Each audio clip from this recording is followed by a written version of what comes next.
në mbretëri ku banojnë hijet dhe koha qeti bie cilës së saj, ka një fytyrë që të gjithë duhet të takojnë. Një prani që nuk mund ta mashtrojmë kurrë.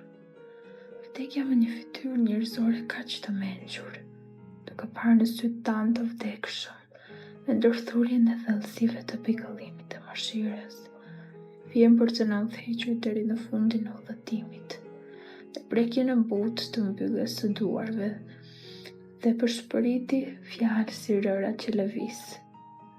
Në fytyrën e saj, barrat zbehen, ankthi dhe shqetësimet zbehen gjithashtu butësisht, duke lënë hapësirë për të lulezuar paqen.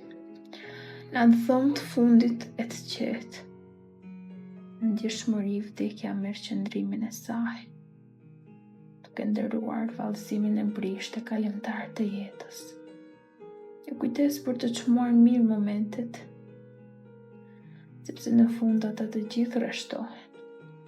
Vdekje me një fytyrë kaq humane, një raje e mendjes eterike, duke drejtuar shpirtrat drejt së panjohurës. Pra, le të mos kemi frikë nga ky fytyrë e butë, sepse vdekja na përcjell në një vend, aty kujtimet jetojnë për gjithmonë, në mbretërinë e dritës së përjetshme.